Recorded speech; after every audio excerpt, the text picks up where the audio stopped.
அன்பார்ந்த மக்களுக்கு வணக்கம். நான் உங்கள் Karthik Pillai and welcome to the கேடி.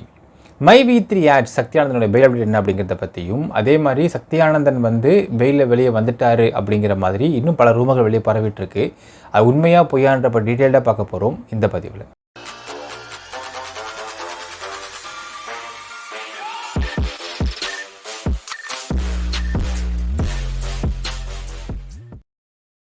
இன்றோடு இன்றைக்கு 5th of September 2024, almost July 5th அன்னைக்கு அவர் சரண்டர் ஆகியிருந்தார் மக்களே. அதாவது 2-3 விஷயம் ஃபஸ்ட்டு மக்கள் புரிந்து கொள்ள வேண்டும். அதாவது ஸ்டாட்யூட்ரி பெயில் அப்படிங்கிறது நம்ம ஃபஸ்ட்டே சொல்லியிருந்தோம். ஆக்சுவலாக என்ன தகவல் நமக்கு கிடச்சிருந்தது அப்படிங்கிறத பார்த்தீங்கன்னா, சக்தியானந்தன் அவர்கள் ஆல்மோஸ்ட் 2 மாதமாக உள்ளே இருக்கிறாரு. 2 மாதமாக செக்ஷன் கிராவிட்டி முடியுது. ஸோ அதனால் ஸ்டாட்யூட்ரி பெயிலில் லோயர் கோர்ட், அதாவது டான்பிட் கோர்ட்லேயே அப்ளை பண்ணி அவர் பெயில் எடுக்கிறதாக அவங்க அட்வொகேட்ஸ் டிஸ்கஸ் பண்ணியிருந்தாங்க அப்படிங்கிற தகவல் நமக்கு கிடச்சிருந்தது. நாம் அதை வெளியிட்டிருந்தோம். அதாவது ஸ்டாட்யூட்ரி பெயில் அப்படிங்கிறது எப்படி பண்ணுவாங்கன்னா, அவங்க ஸ்டாட்யூட்ரி பெயில் என்ன அர்த்தம்னு ஃபஸ்ட் நான் சொல்லிடுறேன். ஒரு செக்ஷன் கிராவிட்டி ஒரு கேஸ்க்கு முடியுது, ஒரு செக்ஷன்ஸ்க்கு முடியுது அப்படின்னா லோயர் கோர்ட்லேயே, அதாவது அதுக்கு முன்னாடி இந்த வழக்கை பற்றி லோயர் கோர்ட்டில் அப்ளை பண்ணியிருக்கலாம், டிஸ்மிஸ் ஆகிருக்கலாம், ஹைகோர்ட் டிஸ்மிஸ் ஆகிருக்கலாம், எல்லாமே முடிஞ்சிருந்தாலும் மறுபடியும் ஸ்டாட்யூட்ரி பெயிலில் செக்ஷன் கிராவிட்டி முடிஞ்சதுக்கப்புறம் திரும்ப அப்ளை பண்ணுவாங்க. அப்ளை பண்ணுறப்போ இத்தனை நாள் முடிஞ்சு போச்சு அப்படிங்கிற ஒரே ஒரு கிரவுண்ட்ஸ் மட்டும் போதுமானது. கிரவுண்ட்ஸ் ஒரு வார்த்தை மக்கள் புரிந்து கொள்ள வேண்டும். அதாவது பெயிலில் என்ன கிரவுண்ட்ஸில் வெளியே வராரு அப்படிங்கிறது பொறுத்தான் அந்த வழக்குடைய ஒரு மெரிட்ஸ் அப்படின்றது இருக்குது. சரி, இவரே சரண்டர் ஆனார், இவரே 2 மாதம் உள்ளே இருந்திருக்காரு, அதுக்குள்ளே விசாரணை அவங்க பண்ணிட்டு இருந்திருக்காங்க, இப்போ 2 மாதம் முடிஞ்சு போச்சு, வெளியே வராரு, இது ஒரு கிரவுண்ட்ஸ். இந்த ஸ்டாட்யூட்ரி பெயில் கிரவுண்ட்ஸில் அப்ளை பண்ணும்பொழுது இன்வெஸ்டிகேட்டிங் ஆஃபீஸர்கிட்ட வெளியே விட்டுலாமா, விசாரணை முடிஞ்சு போச்சா அப்படிங்கிறத கேட்க வேண்டிய அவசியம் கிடையாது. ஃபஸ்ட்டு பல மக்களுக்கு பெயில்னால் சொல்லிடுறேன் என்னன்னு சொல்லிட்டு, ஒரு வழக்கு எஃப்ஐஆர் பதிவு பண்ணியிருக்காங்க. எஃப்ஐஆரின் படி இவர்கள்லாம் குற்றம் சாட்டப்பட்டவர்கள், நாட் குற்றவாளிகள், அதை புரிஞ்சுக்கோங்க. குற்றம் சாட்டப்பட்டவர்கள் இருக்கிறாங்க. ஸோ இந்த குற்றம் சாட்டப்பட்டவர்கள் பற்றி இந்த வழக்கை பற்றியும் விசாரிக்க வேண்டும். விசாரிக்கிற வரைக்கும் இந்த நபரை நீங்கள் நீதிமன்ற காவலில் வச்சுருங்க. ஏன்னால் நம்மளுடைய கான்ஸ்டியூஷன் படி பார்த்தீங்கன்னா இந்த நாட்டில் எல்லா மனிதரும் சுதந்திரமாக வாழ்கிறதுக்கான ஒரு நமக்கு ரைட்ஸ் கொடுத்துருக்கு. யாரையுமே யாரும் தடுத்து வைக்க முடியாது, டீடைன் பண்ண முடியாது. ஆனால் ஒரு கேஸ் அதுக்கு மேலே பதிவு பண்ணுறாங்க, எஃப்ஐஆர் போடுறாங்க, அதுக்கு ரிமாண்ட் அப்படிங்கிற வார்த்தையை உபயோகப்படுத்துவாங்க லீகலில். ஸோ எஃப்ஐஆர் போட்டாங்க சார், இது மேலே குற்றம் சாட்டியிருக்கிறாங்க ஒருத்தர், ஸோ எஃப்ஐஆர் பதிவு பண்ணியிருக்காங்க. அந்த குற்றம் சாட்டின விஷயத்தை நாங்கள் விசாரிக்க போகிறோம். அதை விசாரிக்கிற வரைக்கும் இவரை டீடைன் பண்ணுறது, அதாவது நீதிமன்றத்துடைய காவலில் சிறையில் வச்சிருக்கிறதுக்கு உத்தரவு வாங்குறதுக்கு பேர் தான் ரிமாண்ட். ஸோ நீதிமன்றம் பார்த்துக்கிட்டே இருக்கும். ஏன்னால் ஒருத்தருடைய ரைட்ஸை கெடுக்கிறது தான், ரைட்ஸை ரெஸ்ட்ரிக்ட் பண்ணுறது தான் அந்த ரிமாண்ட் அப்படிங்கிற வார்த்தை. ஸோ டீடைனிங் அப்படிங்கிறது, அதனால தான் ஒரு வார்த்தை சொல்லுவாங்க, jail is optional but bail is மேண்டட்ரின்பாங்க. ஏன்னா நம்ம கான்ஸ்டியூஷன் படி ஒருத்தவங்களை சுதந்திரமாக இந்த நாட்டில் வாழ விடுறதுக்கு எல்லா ரைட்ஸும் கொடுத்துருக்கு நம்மளுடைய கான்ஸ்டியூஷன் ஆஃப் இந்தியா. ஸோ அப்போ நீதிமன்றம் பார்த்துக்கிட்டே இருக்கும். என்னங்க நீங்கள் ஒரு உள்ளே என் கண்ட்ரோல் வச்சுருக்க சொன்னீங்க, என் கஸ்டடியில் வச்சுருக்கேன், 2 மாதம் ஆகிடுச்சு, 2 மாதம் வரைக்கும் நீங்கள் விசாரிச்சுட்ருக்கீங்க, இன்னும் விசாரிச்சுட்ருக்கேன்னு சொல்கிறீங்க, இதுக்கு மேலே நான் அவரை உள்ளே வச்சுருக்கிறதுக்கு எனக்கு செக்ஷன் கிராவிட்டி இடம் கொடுக்கல அப்படிங்கிற அடிப்படையில் வெளியே விடுறதுக்கு பேர் தான் ஸ்டாட்யூட்ரி பெயில். இதற்கு இன்வெஸ்டிகேட்டிங் ஆஃபீஸர் போய் கேட்க வேண்டிய அவசியமே இல்லை. நார்மல் டைமில் பெயில் அப்ளை பண்ணாங்கன்னா அது கவுண்டர் கேட்பாங்க ஐஓ கிட்ட, என்னங்க அவங்க பெயில் கேட்குறாங்க, இவங்க விசாரணை முடிச்சிட்டிங்களா இல்லையா. அதனால் இவங்க கவுண்டர் கொடுக்குறப்ப சொல்லுவாங்க, இன்னும் விசாரணை முடிக்கலைங்க, விசாரணை ஆரம்ப கட்டத்தில் இருக்குதுன்னு சொல்லுவாங்க ஒரு வார்த்தை. ஸோ அப்படியா, சரி ஓகே, இன்னொரு நாள் வச்சுருக்கேன் நான் அவங்கள உள்ள. இதுதான் பெயில் டிஸ்மிஸ் ஆகிறதுக்கான காரணமாக இருக்கும் மேக்ஸிமம். ஸ்டாட்யூட்ரி பெயில் அப்படின்னால், அப்பா நீங்கள் செக்ஷனுடைய கிராவிட்டி படி நான் இதெல்லாம் உள்ளே வச்சுட்டேன், அவரை இதுக்கு மேலே உள்ளே வச்சுருக்க கூடாது, ஏன்னால் அவருடைய உரிமையை அவர் கேட்டுட்ருக்கார், நான் வெளியே விட்டுறேன் அப்படின்னு நீதிமன்றமாக அந்த முடிவை எடுத்துக்கலாம். இன்வெஸ்டிகேட்டிங் ஆஃபீஸர்கிட்ட கேட்க வேண்டிய அவசியம் கிடையாது. இதுக்கு பல உதாரணம் இருக்குது. ரீசெண்ட் உதாரணம் பார்த்தீங்கன்னா, கலாக்ஷேத்ரா அப்படிங்கிற ஒரு இன்ஸ்டியூட்டில் ஹரி பத்மன் அப்படிங்கிறவர் மேலே ஒரு பாலியல் புகார் கொடுக்கப்பட்டு அவர் உள்ளே போனார். அது ஒரு ஃபேக் கேஸ். அது உள்ளே போனப்போ அவர் ரிமாண்ட் பண்ணுறாங்க. போலீஸ் போய் அவரை ட்ரேஸ் பண்ணி பிடிச்சிட்டு வந்தாங்க. திருவான்மையில் இருக்கக்கூடிய ஆலமன் போலீஸ் ஸ்டேஷன் இன்ஸ்பெக்டர் பிடிச்சிட்டு வந்தாங்க. பிடிச்சிட்டு ரிமாண்ட் பண்ணுறாங்க. அவர் ஃபஸ்ட் லோவர் கோர்ட்டில் அப்ளை பண்ணுறாரு பெயில் டிஸ்மிஸ் ஆகுது. ஹைகோர்ட் போகிறாரு, டிஸ்மிஸ் ஆகுது. செகண்ட் டைம் அப்ளை பண்ணுறாரு, டிஸ்மிஸ் ஆகுது. அவர் தான் உள்ளே இருந்துடுறாரு.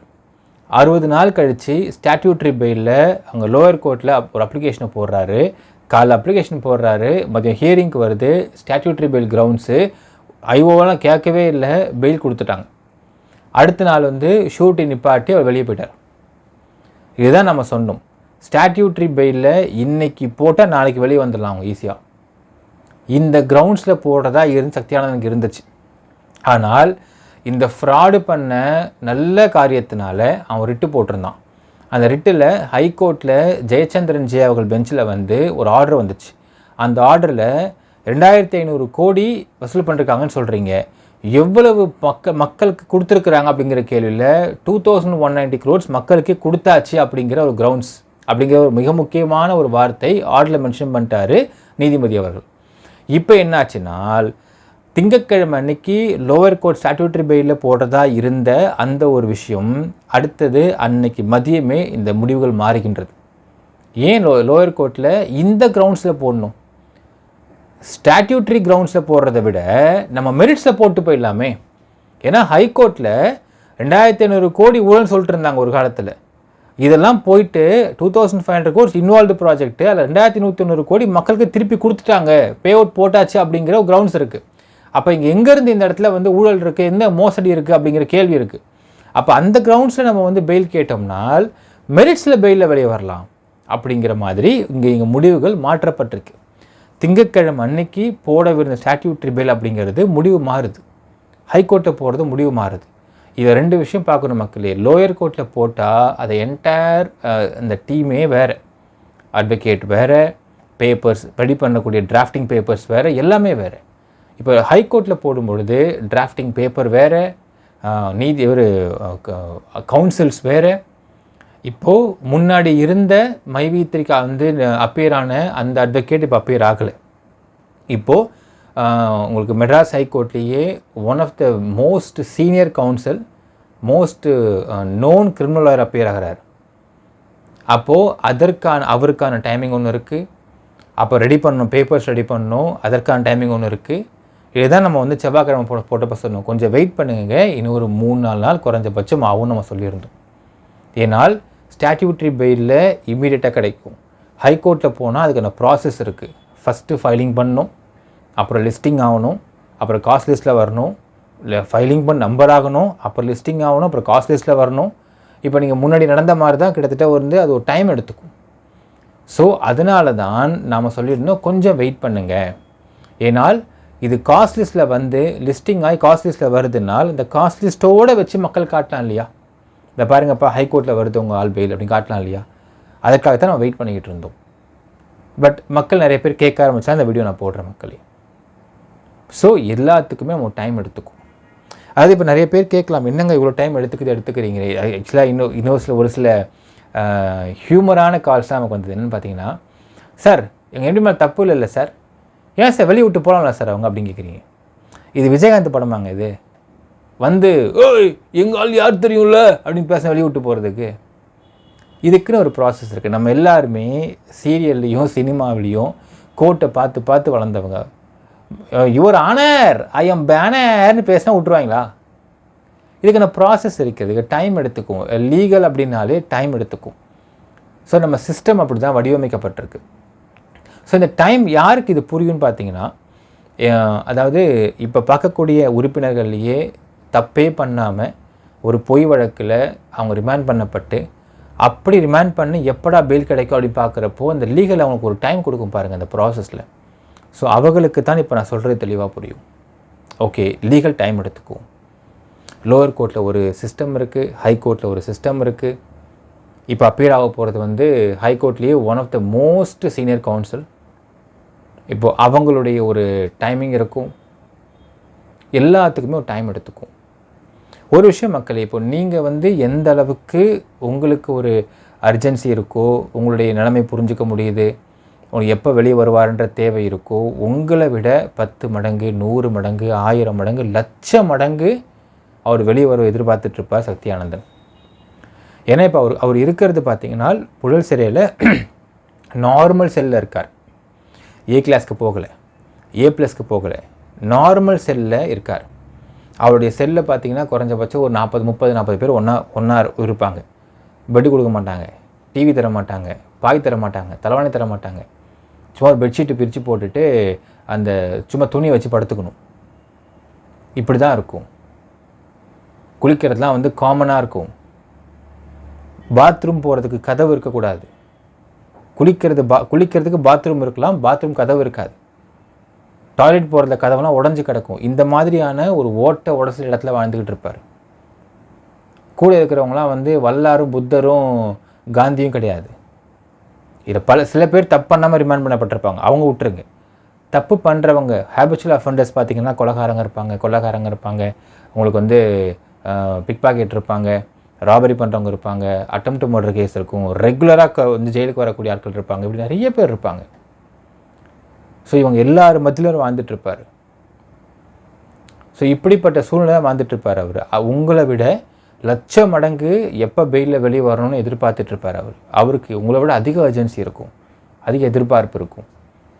இங்கே பிஸ்னஸ் பண்ணிட்டு ஓடிக்கிட்டே இருந்த மனுஷனை தூக்கி உள்ளே உட்கார வச்சுருக்காங்க. அவரே போய் சரண்டர் ஆகியிருக்கார். எதுக்குன்னா he has to prove his innocence நினச்சிருக்காரு. அவருடைய உண்மைத்தன்மையும் நேர்மையும் ப்ரூவ் பண்ணுறதுக்கு அவரே போய் சரண்டர் ஆகியிருக்காரு. ஸோ உங்களை விட பல மடங்கு அவருக்கு ப்ரெஷர் இருக்கும் மக்கள், டென்ஷன் இருக்கும் மக்களே. உங்கள் டென்ஷன் புரிஞ்சிக்க முடியுது. இப்போ உங்களை விட பல மடங்கு அவருக்கு வெளியே வர்றதுக்கு எண்ணம் இருக்கும். ஸோ எல்லாத்துக்கும் ஒரு ப்ராசஸ் இருக்குது. ஒரு நாள் நைட்டு கிடக்கிறப்பையும் காலை எந்திரிக்கிறப்பையும் அவருக்கு உங்களோட அதிகமான ப்ரெஷர் இருக்கும். இன்றைக்கி வந்து முடிஞ்சிடுமா, இன்றைக்கி ஆரம்பிச்சிடுவாங்களா, பண்ணுவாங்களா அப்படிங்கிற ப்ரெஷர் இருக்கும். ஏன்னால் இன்னொரு ஆங்கிள் வச்சு பாருங்கள், உங்கள் ஸ்பீடு ஒரு ஸ்பீடு இருக்கும், என் ஸ்பீடு ஒரு ஸ்பீடு இருக்கும், சக்தியான ஸ்பீடு ஒரு ஸ்பீடு இருக்கும். இவங்க எல்லாருடைய ஸ்பீடுமே இந்த லீகல் சிஸ்டத்துக்குள்ளே ஈடுபடாது. வக்கீலுடைய ஸ்பீடும் கோர்ட்டுடைய ஸ்பீடும் நீதிபதி ஸ்பீடும் மட்டும்தான் ஈடுபடும் இந்த இடத்துல. அவங்க ஸ்பீடாக இருக்க மாட்டாங்க. ஏன்னா ஒரு தீர்ப்புலையும் தப்பு வந்துடக்கூடாது அப்படிங்கிறத ரொம்ப தெளிவாக வெயிட் பண்ணி பொறுமையாக கொடுப்பாங்க நீதிபதிகள். அதோட அட்வொகேட்ஸ். ஏன்னா இப்போ அப்பியர் ஆகிறது சீனியர் மோஸ்ட் கவுன்சில் அப்பியர் ஆகிறாருனால் இந்த கேஸ் எங்கேயுமே டிஸ்மிஸ் பண்ணப்படக்கூடாது, கரெக்டான பாயிண்ட் அடிக்கணும் அப்படின்னு வெயிட் பண்ணிருப்பார். எல்லாமே ஒருத்தவங்களுக்கும் வந்து இது வின்னிங் சிச்சுவேஷன்ஸ் இருக்கிறப்போ எல்லாருமே அந்த ஒரு ஹீட்டில் இருப்பாங்க மக்களே. உங்களை விட பல மடங்கு ஹீட்டில் எல்லாருமே இருப்பாங்க. ஸோ உங்களுடைய ஒரே ஒரு எண்ணம் இப்போ பொறுமை மட்டும்தான். ஸோ உங்கள் எம்டி எந்த விதத்துலேயும் யாரும் வந்து எதுவும் பண்ண முடியாது. ஏன்னா அவர் தப்பு பண்ணலை, கம்பெனி தப்பு பண்ணலை. அதுக்கு ஜெயச்சந்திரன் கொடுத்த ஒரு அந்த ஆர்டரே போதுமானது. மோசடி கம்பெனி பணத்தை சுருட்டி ஓடி போயிடுவாங்க அப்படின்னால் வந்து 2500 கோடி வந்து வசூல் பண்ணிட்டு இவன் ஏதாவது இந்த ஃப்ராடுங்களாம் சொல்கிற மாதிரி 200 கோடி மட்டும் கொடுத்துட்டு மற்றதை மொத்தமாக சொல்லிட்டு ஓடி போயிருப்பாங்க. நான் அப்படி கிடையாது. 2190 கோடி ரூபாய்க்கு பேர் போட்டிருக்காங்க. இன்னும் சொல்லப்போனால் சத்யானந்தன் போட்டிருக்க சட்டையும் அவருடைய ட்ரெஸ்ஸிங்கும் பார்த்தீங்கன்னா அவர் வந்து 2500 கோடி ஒர்த் ஆஃப் கம்பெனி வச்சுருந்தாரா அப்படிங்கிற அளவுக்குலாம் இருக்காது. He is not a rich showing person. வேலை வெட்டி இல்லாத டுபாகூருங்கெல்லாம் வந்து பந்தாவாக தெரிஞ்சுக்கிட்டு இருக்கிறப்போ இவ்வளோ பெரிய கம்பெனி நடத்திக்கிட்டு இருக்கிற மனுஷன் அவர் பார்த்தீங்கன்னா ஒரு சட்டை போட்டிருப்பார், சட்டை பிச்சுட்டு பிதுக்கிட்டு கிடக்கும். ஸோ ஒரு பணக்காரனாக காட்டணும், பணக்காரனாக வாழணும், பணக்காரனாக ஆகணும்னு நினைக்கக்கூடிய நபர் அவர் இல்லை. நான் இப்போ பார்க்கின்ற வரையிலே நான் சொல்கிறேன். அப்போ நீங்கள் எத்தனை வருஷம் பார்த்துட்ருப்பீங்க அவரை. ஒரு பிஸ்னஸ் பண்ணுறவன், அதாவது எப்பவுமே ரூபர்ட் மர்டர் சொல்வார், if you want to be rich don't show ரிச்ன்னு பார். அந்த மாதிரி ஒரு நபர் தான் அவர். கம்பெனி அப்படிங்கிறது தனி கதை, கம்பெனி பிஸ்னஸ் பண்ணுறது அப்படிங்கிறது தனி உலகம். அது அப்படி இருந்த ஒரு மனுஷன் இப்போ ஜெயிலில் இருக்கார், ப்ரிசனில் இருக்கார். அப்போ அவருக்கு எவ்வளோ ப்ரெஷர் இருக்குன்னு யோசிச்சு பாருங்கள். ஸோ எல்லாருமே பெயிலில் வெளிவருவதற்கு தான் போராடிக்கிட்டு இருக்கிறாங்க. பட் எல்லாத்துக்கும் நம்மளுடைய ஸ்பீடுக்கும் நம்மளுடைய ஒரு அர்ஜென்சிக்கும் லீகல் சிஸ்டம்ஸ் அப்படி இருக்காது. It needs some timing. ஒரு டைம் எடுத்துக்கும் மக்களே, கொஞ்சம் வெயிட் பண்ணுங்கள். அண்ட் இன்னும் முக்கியமாக ஒரு சில ரூமர்ஸ்லாம் இங்கே நம்ம வந்து முற்றுப்புள்ளி வைக்க வேண்டும். ஃபஸ்ட்டு இப்போ என்ன ஒரு ரூமை கிளம்பிட்டு இருக்குனால் சத்யானந்தன் வெளியே வந்துட்டார், வெளியே வந்துட்டு அவர் வந்து யாருக்கும் தெரியாமல் பதுங்கிட்டு இருக்காருன்ற ஒரு ரூமை கிளம்பிட்டு இருக்கு. ரொம்ப பேசிக் இன்ஃபர்மேஷன் மக்களே. பேசிக் நாலேஜ் என்னென்னா, அவர் இப்போ பெயிலில் வெளியே வராரு அப்படின்னால் பப்ளிக் ப்ராசிக்யூட்டரே வெளியே சொல்லுவாங்க மீடியாவுக்கு. எல்லா மெயின் ஸ்ட்ரீம்ஸும் அதை பப்ளிஷ் பண்ணுவாங்க. ஸோ அப்படியெல்லாம் வந்து காது வச்ச மாதிரி வெளியே வர முடியாது. ஒரு சிஸ்டம்குள்ளே அந்த மாதிரி வேலையை பார்க்கவும் முடியாது. அப்படி பார்க்க வேண்டிய அவசியமும் கிடையாது. ஏன்னா இவரை போலீஸ் தேடி போய் இவரை வந்து அரெஸ்ட் பண்ணி கூப்பிட்டு வரல. இவரே சரண்டர் ஆகியிருக்கார். இவர் பெயிலில் வெளியே வரப்போ இவரே கெத்தாக நின்று சொல்வார், ஆமாம் நான் பெயிலில் வெளியே வந்திருக்கேன்னு சொல்வார். ஏன் அவருக்கு என்ன பிரச்சனை?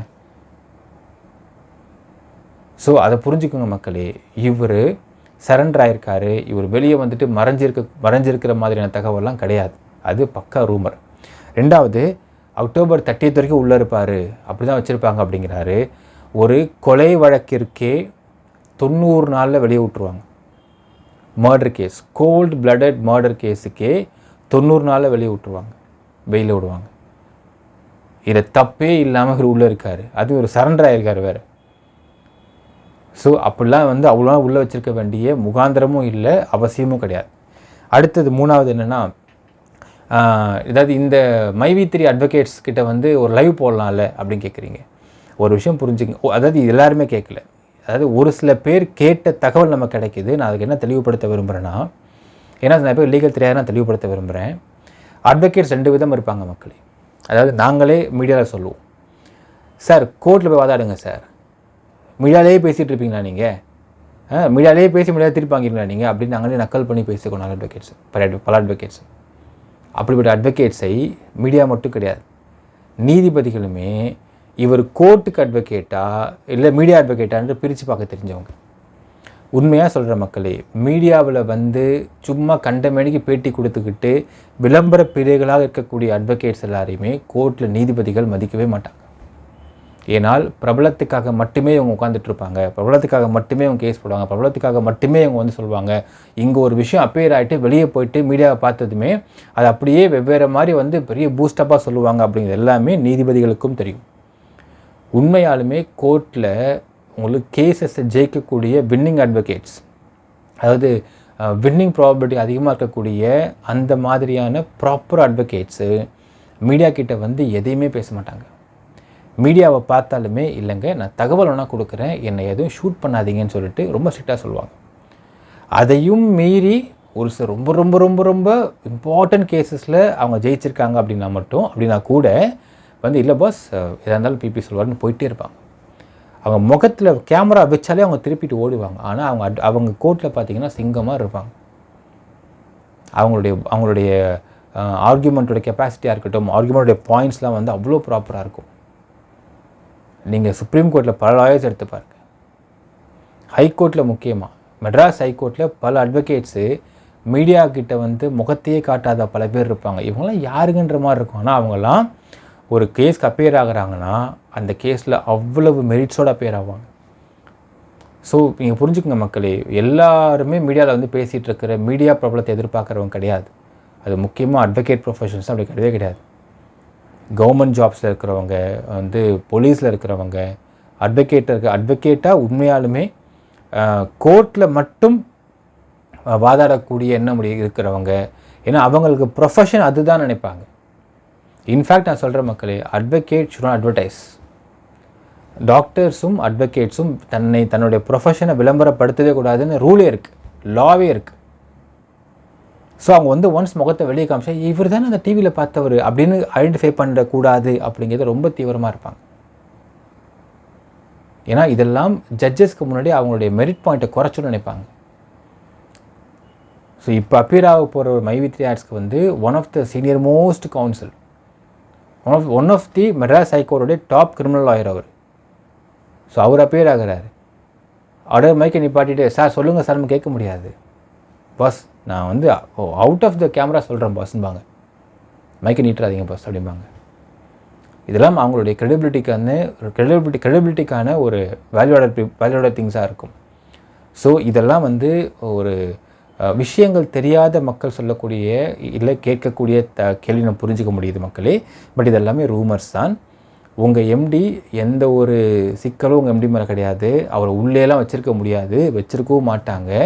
ஸோ லீகலுக்குன்னு ஒரு டைம் எடுத்துக்கும். ஹைகோர்ட்டில் அவங்க வந்து இப்போது பெயில் பெட்டிஷன் போடுறாங்க.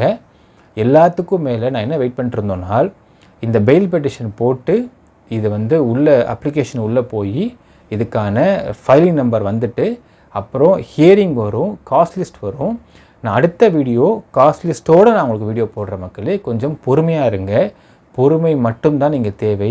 லீகல் சிஸ்டத்துக்கே பொறுமை தான் ரொம்ப அவசியம். ஆக்சுவலாக வந்து பெயிலில் சொல்லுவாங்க சில விஷயம் என்னென்னா, ரொம்ப எதிர்பார்த்துக்கிட்டே இருக்கிறப்போ பெயில் கிடைக்காது.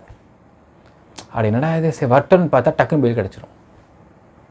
இது வந்து பெயிலுக்கான ஒரு சொல்லப்படாத ஒரு சென்டிமெண்ட்டாகவே இருக்குன்னு சொல்லாமே.